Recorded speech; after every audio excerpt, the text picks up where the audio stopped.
Assalamualaikum warahmatullahi wabarakatuh. Waalaikumsalam warahmatullahi wabarakatuh. Alhamdulillah wassalatu wassalamu ala rasulillah sayyidina Muhammad bin Abdillah wa ala alihi wa sahbihi wa mawalah la hawla wa la quwwata illa billah.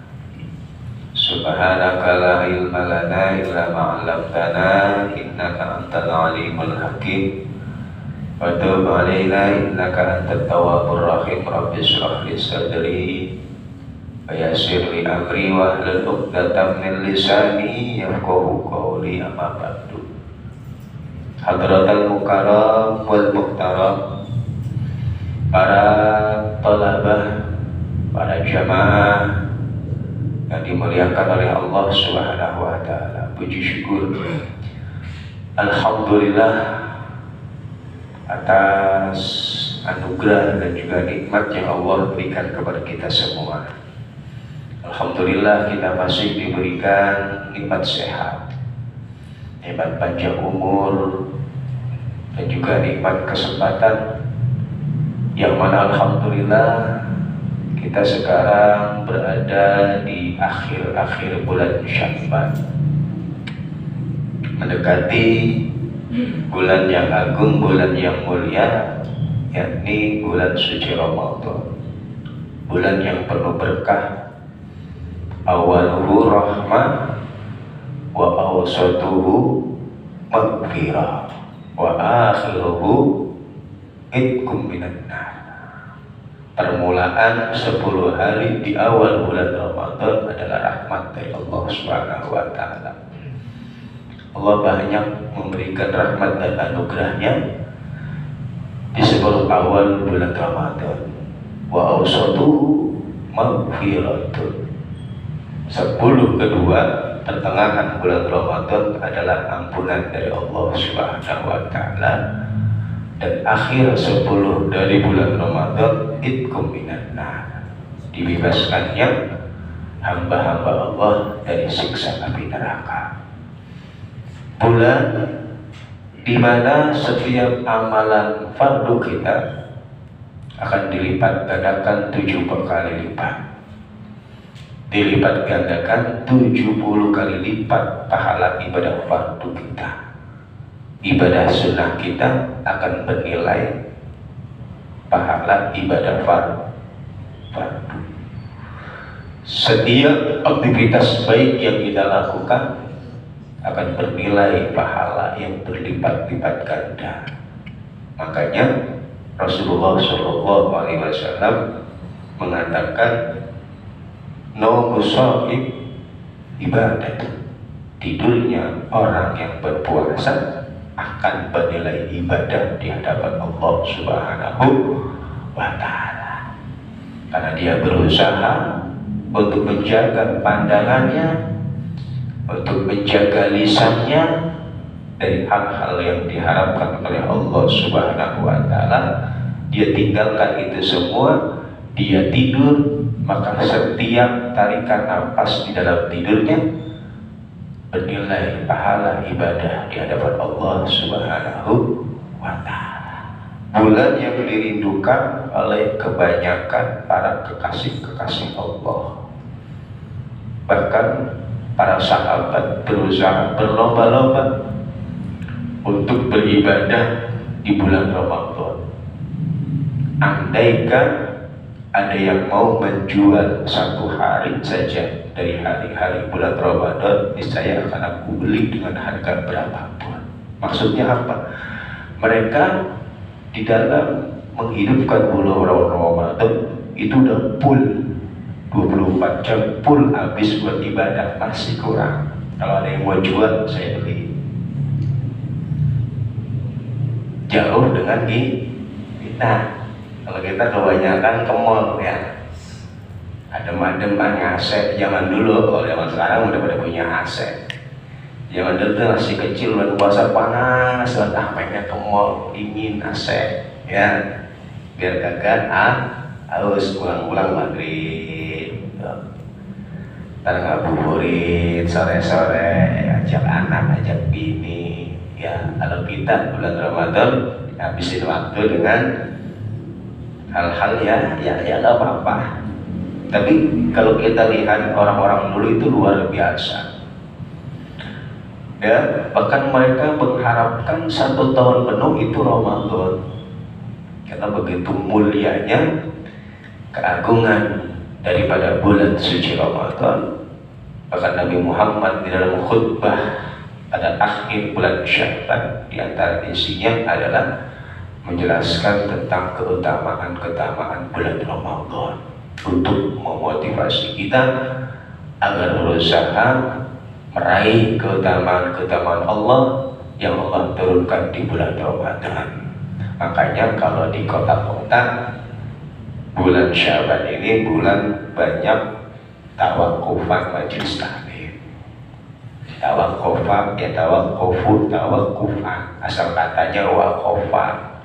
Kalau di Al-Quran itu wakof, berhenti artinya, ya berhenti sejenak kita ngajinya, ya ntar kita lanjutin lagi habis lebaran. Tapi kalau di pesantren di Jawa bulan Ramadan malah full. Ada yang namanya pasaran tuh, setiap waktunya itu ngaji terus. Karena padahal ibadah, ngaji ibadahnya kan pahalanya luar biasa, lebih utama daripada sholat sunnah 1000 rakaat duduk di majelis taklim. Makanya mereka bulan Ramadan itu para santri waktunya dihabiskan untuk menuntut ilmu, karena lebih besar pahalanya dibanding 1000 rakaat sholat sunnah. Kalau kita berhenti dulu tawakufan biar fokus untuk beribadah di bulan Ramadan, ya. Hadirin jamaah yang dimuliakan oleh Allah Subhanahu wa Ta'ala, mudah-mudahan di penutup pengajian kita pada tahun ini mendapatkan keberkahan dari Allah Subhanahu wa Ta'ala. Di perjalanan kita selama 1 tahun di Mushola Al-Falah ini, dengan kegiatan pengajian kita ini, mudah-mudahan apa yang telah kita peroleh bisa kita amalkan, ya, di dalam keseharian kita dari ilmu-ilmu yang kita dapatkan. Dan mudah-mudahan kita diberikan kesehatan. Nah, intinya di situ. Duit banyak kalau gak sehat, kagak enak. Sehat nggak ada duit, kagak enak juga, ya. Ya, sehat nggak ada duit, pusing mak, ya, pusing. Nah, cari nih duit yang banyak-banyak buat Ramadan biar nanti kita fokus ibadah. Ya, jadi para ulama itu kalau mempersiapkan bulan Ramadan 3 bulan sebelumnya dari Rajab itu bukan hanya fisik buat ibadahnya, tapi finansialnya. Nabung 3 bulan, kumpul Ramadan fokus ibadah. Udah nyari duit lagi, udah ngumpulin sebelum belumnya. Nah, kalau kita sambil berjalan ya puasa ya puasa, kerja ya tetap kerja, niatin ibadah.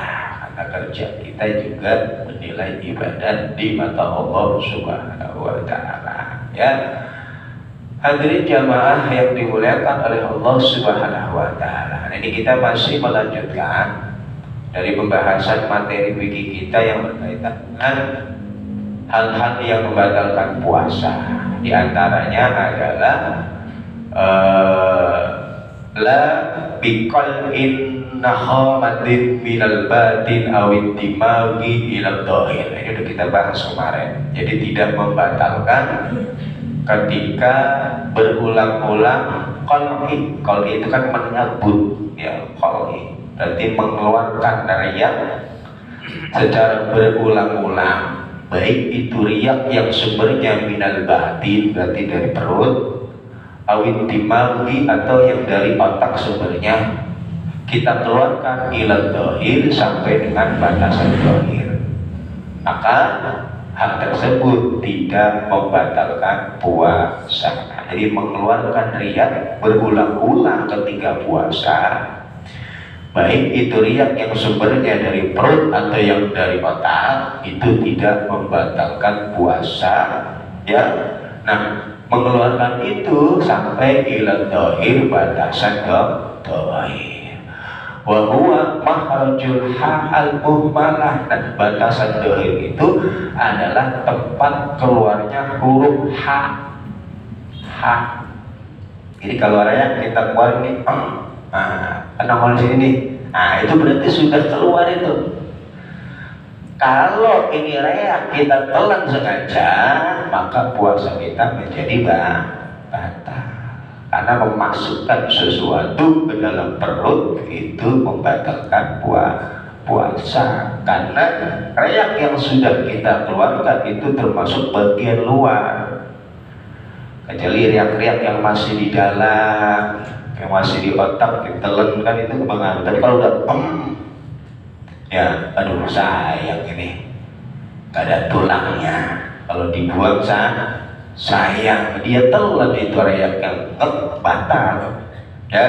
Kalau dengan cara disengaja, jadi mengeluarkan riak berulang-ulang sampai dengan batasan dohir. Batasan dohir itu adalah tempat keluarnya huruf H, tidaklah membatalkan puasa illa qataha litaqarruril haja ilaihi. Kalau memang riak-riak tersebut kita buang karena memang sesuatu yang tidak bisa kita hindarkan, ya. Litaqarruril haja, apa namanya, kita ya nggak mau, apalagi orang lagi sakit pilek, musim hujan begini, makannya gorengan mulu, es mulu, udah pilek batuk. Nah, itu kan penyakit orang biasa kayak kita itu, ya. Pilek batuk. Nah, nggak jauh dah dari itu dah, termeriang dikit, ya. Tanggal muda meriang, tanggal tua pilek batuk, udah itu aja, ya. Karena imun kita udah lemah. Tapi amma lawi batala al qudra ala lafdhiha. Akan tetapi apabila kita menelan riak tersebut ma'al qudra dan kita mampu untuk melepehkannya, ba'da wusuliya, setelah riak tersebut keluar sampai batasan dohir, fayuftiru qat'an, maka hal tersebut bisa membatalkan puasa qat'an secara pasti, ya. Semua ulama sepakat menelan riak yang sudah dikeluarkan dengan sengaja. Hati-hati, ya. Biasanya kalau bulan puasa pada minum es di musola kepala tuh ada es kelapa, ya. Dokoh banget kalau es kelapa gitu, ya. Akhirnya pilek dah tuh. Kalau siang-siang kalau dia riakan, buang, ya kan ditelan. Kalau memang ketelan sendiri, itu nggak batal. Tapi kalau sengaja ditelan, itu bisa membatalkan puasa. Walau dakhalat dhubabatun jawfahu aftara bi ikhrajiha. Apabila ada kasus kita lagi puasa, dakhalat masuk dhubabatun laler jawfahu ke dalam perutnya. Lagi puasa, siang-siang kelaparan, dia bengong, ngelamun di musola, ya, sambil ngadem, ada AC-nya, tahu-tahu ada laler hijau masuk ke mulutnya, ketelan tuh. Maka aftara bi ikhrajiha, bisalah membatalkan puasanya sebab dia mengeluarkan lalar tersebut yang telah masuk ke dalam perutnya mutlakon, secara mutlak, ya. Wajazalahu, dan diperbolehkan baginya indarahu, apabila mengkhawatirkan bahaya bagi dirinya, ya, baqauha, ketika lalat tersebut masih masuk ke dalam perutnya, takut menjadi penyakit, tapi ma'al qadoi, wajib bagi dia untuk mengqadha puasanya nanti ketika selesai Ramadan.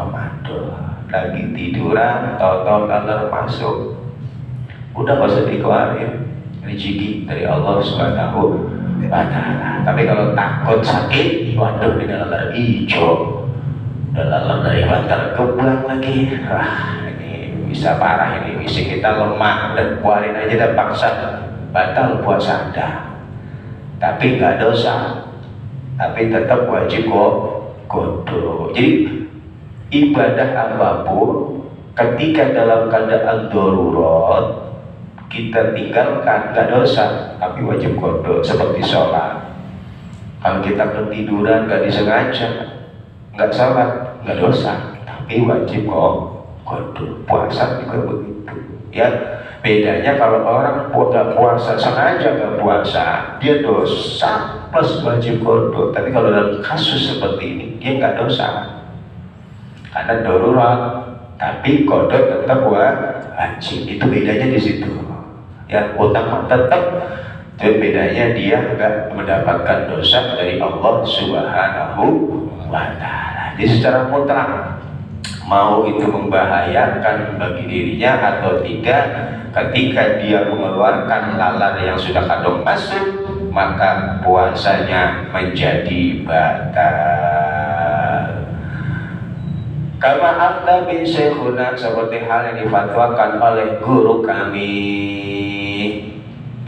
Kemudian wa yubtiru bidukhuli ainin wa in qallat ila ma yusamma jawfan, dan juga membatalkan dari puasa disebabkan dukhulu ainin, masuknya sesuatu, wa in qallat, walaupun sesuatu tersebut sedikit. Masuk ke mana? Ila ma yusamma jawfan, masuk ke perut kita. Sesuatu yang dinamakan dengan jawf itu perut. Ai jawfa man marok, maksudnya perutnya orang yang sedang lagi puasa. Kabatini udunin, seperti halnya masuk melalui bolongan telinganya. Wa ihlilin, dan masuk melalui bolongan ihlil. Ihlil apa? Tempat keluarnya kencing. Walabanin, dan tempat keluarnya susu ya bagi perempuan ya. Itu kan ada bolongannya, ihlil dua, tempat keluarnya kencing kita dan juga tempat keluarnya susu. Wa illa mijawiz al-hasyabah, walaupun ya tidak melewatinya air tersebut kepada hasyabah. Ya, hasyabah itu apa? Kalau ihlil kita nih ya, hasyabah itu kan helm, masuk ke sesuatu ke dalam barang kita misalkan, tapi nggak melewati sampai hasyabah, tetap batal. Tahu hasyabah? Yang bundar itu ya, pala ya, itu pala. Yang kalau itu nyemplung Anda punya hadas besar, ya itu namanya hasyabah, itu helmnya.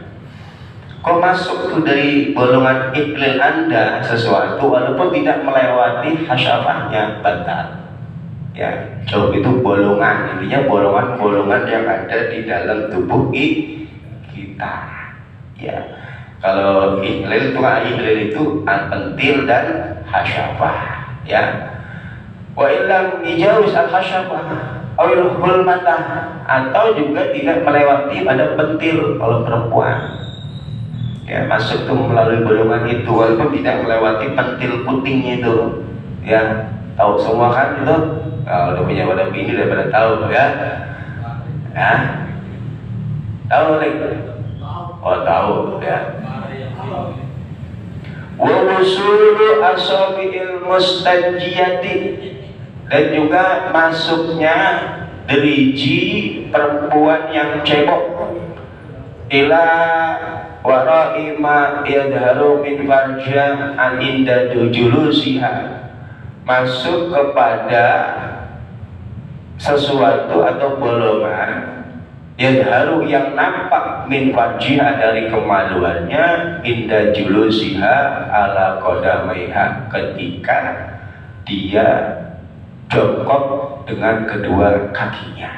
Jadi kalau bagi perempuan kalau cebok hati-hati. Kalau sampai tangannya masuk dia cebok, ya, nggak usah diperagain ya, jadi pornografi ntar ya, melebihi batasan yang nampak ketika dia nongkrong. Buang hajat kan nongkrong tuh misalkan, nah itu kan nampak tuh kemaluannya. Melebihi dari batasan itu maka batal puasanya. Kalau dia cebok yang berlebihan sampai ke dalam dan dalam, paham nih, bagi perempuan diajarin bininya, Neng, kalau cebok jangan dalam-dalam ya. Ya, kalau cebok jangan dalam-dalam. Kalau sampai melebihi batasan dia jongkok, kan kelihatan tuh jongkok, ya kan kelihatan tuh. Nah, melebihi dari batasan yang nampak itu batal. Makanya di dalam orang perempuan hadas kecil itu diwajibkan ketika mandi dalam keadaan jongkok, karena apa yang nampak dari kemaluannya itu wajib dibasuh ketika mandi, karena itu masih bagian luar.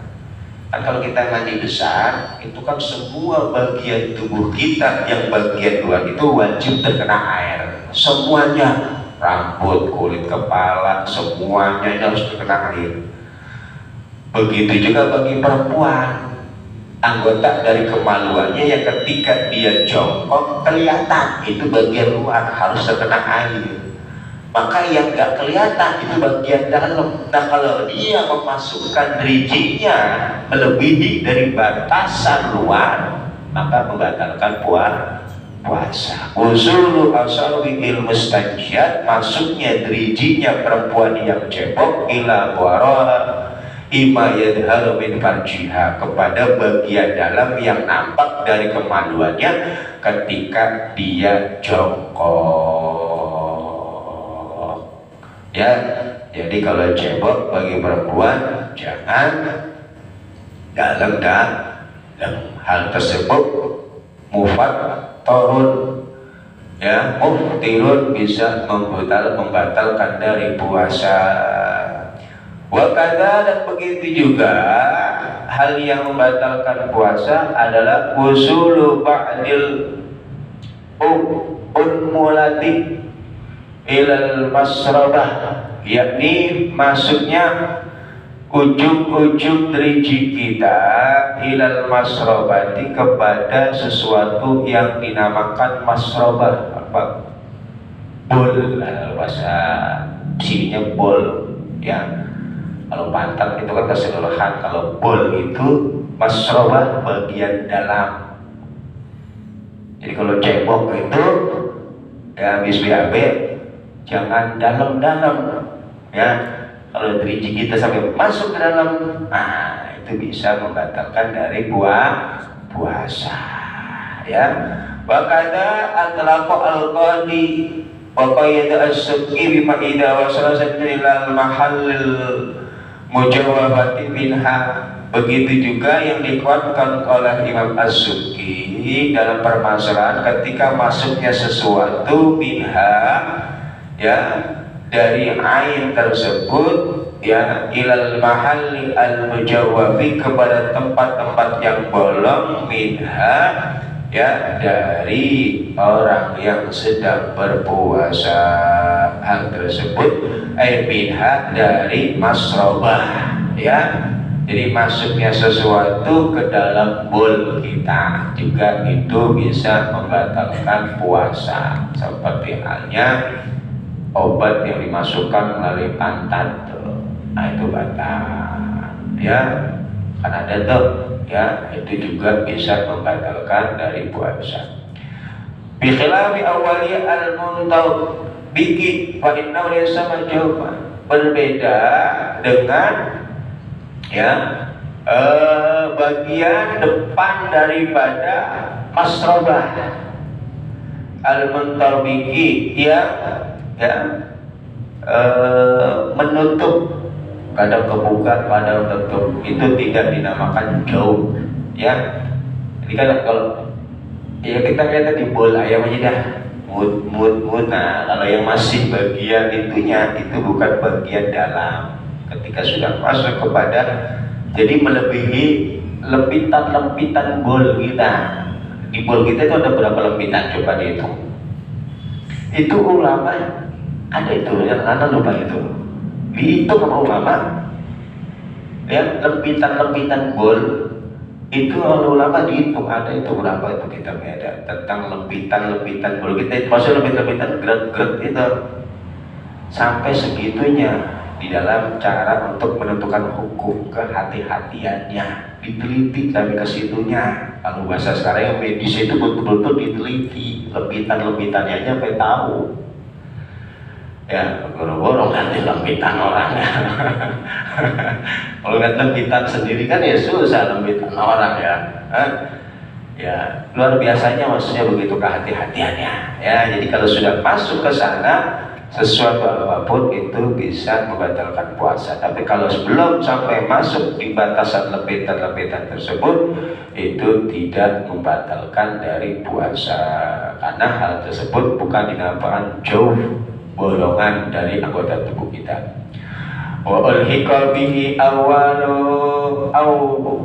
walul ihlil alladhi yadaru inda tahriqihi bal aula.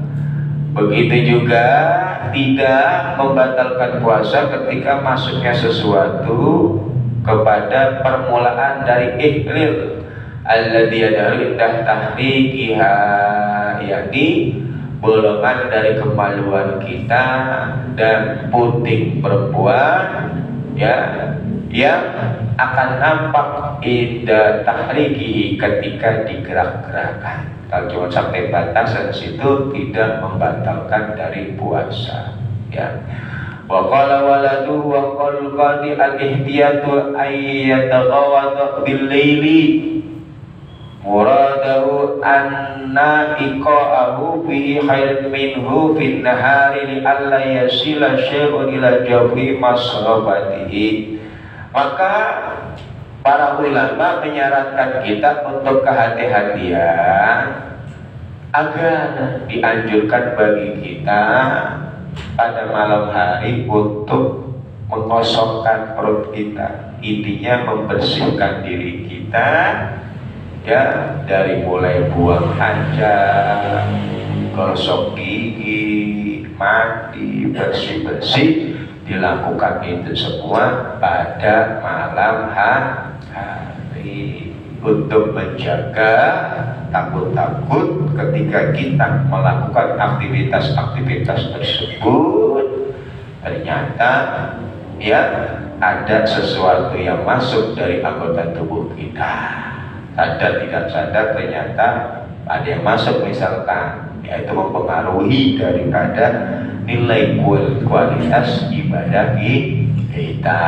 Makanya sebelum sahur atau setelah sahur, ya, jangan mepet-mepet sahurnya, kurang setengah jam atau kurang sejam habis makan sahur, mandi deh tuh, bersih-bersih, sikat gigi, sampoan, ya, biar besok udah gak perlu ngaji lagi, gak perlu sikat gigi lagi, gak perlu buang hajat lagi, dan lain sebagainya, ya.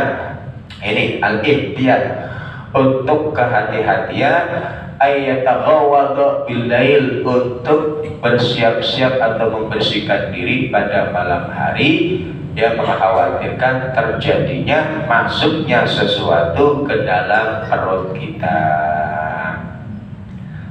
La annahu yu'maru bitakhirin ilal lail, ya, tidak diperintahkan, ya, untuk mengakhirkan itu semua pada akhir malam. Li'anna ahadan la yu'maru bimadaratin fi badanihi walau kharajat maq'adatun masruran lam yuftir bi'audiha, ya. Kemudian apabila keluar maq'adatun masrurin, ya, bolnya orang yang memiliki penyakit basur, penyakit ambeien, penyakit bol, lam yuftir bi'audiha, maka tidak membatalkan puasa sebab dia memasukkan kembali bolnya, ya. Jadi yang boleh keluar, kalau ngedek tuh boleh keluar tuh, nah dimasukin lagi itu sama dia, itu tidak sampai membatalkan puasa, karena memang hal tersebut hal yang darurat. Wa kata in adaha bi usbu'ihi Begitu juga tadi kembali sendiri bolnya bi'audiha dengan kembali bolnya, atau in a'ada bi'usbu'ihi, atau dia mengembalikan dengan rincinya. Begitu juga tidak membatalkan puasa littirorihi ilaihi, karena ya sesuatu yang mau gak mau harus dia lakukan, ittiror, terpaksa untuk dia lakukan, maka hal tersebut tidak membatalkan dari puasa. Jadi masuknya bolnya orang yang punya penyakit ambeien dengan sendirinya, atau dia masukkan dengan rincinya, itu tidak membatalkan puasa penyakit ambeien, ya. Nah ini wa minhu yukhadu kama qala sayyidina lawit turra li dukhulil usubi ilal batin la yiftir wa illa aftara. Dan berkata guru kami bahwa lawit toro apabila terpaksa bagi seseorang lidukhul usubi, masuknya driji ilal batin, kepada anggota batin, lam yuftir, maka hal tersebut tidak membatalkan daripada puasanya. Wa illa, kalau memang bukan dalam keadaan terpaksa, ya aftara, maka bisa membatalkan puasa. Wusulil asabihi ilaihi, disebabkan masuknya driji kepada anggota batin dari anggota tubuhnya, ya. Itu bisa batal, itu cebok, berlebihan dan lain sebagainya. Wa kharaja bil ain al asaru, berarti mengecualikan dari benda, ya. Jadi yang diantaranya yang batalkan puasa adalah masuknya sesuatu benda, tangan, apapun, mengecualikan adalah al-asar. Apa? Asar itu dampak bekas. Contohnya kawusulin ta'mi, seperti masuknya rasa, ya. Bidauki, dengan kita menyicipi makanan, ya. Ila halqihi, kepada tenggorokannya seseorang, itu enggak membatalkan.